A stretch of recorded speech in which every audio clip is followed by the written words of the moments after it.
One question I get asked a lot is, what should my setup be if I'm going to host my own bourbon tasting? Well, the truth is, in the end, all you really need is bourbon and cups. But here's a rundown of everything I usually use whenever I host a tasting event.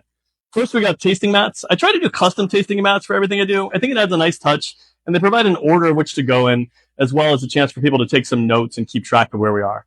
Second, this tiny little red cup in it has some Skittles. For most tastings, I like to do a little bit of a sensory experiment, usually with candy, to show how intertwined your sense of smell and your sense of taste are. So we get to those before we start sipping.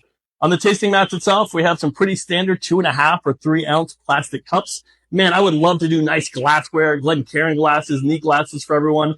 When you host a tasting for 20, 25 people, it's just not practical. The top of the mat, we have a pen. I was shocked how many people like to take notes during a tasting, whether it's to record tasting notes about something they love, or maybe write down a new brand they discovered, or just to rank them and compare with friends. And of course, at the end, we've got a bourbon ball from Rebecca Ruth's Chocolate, a little treat to say well done on getting your way through a tasting, and a cocktail napkin. We also have a bottle of water. This is key for sips between pours, and in case anyone wants a little water in their bourbon, because after all, you should be able to drink it any damn way you please.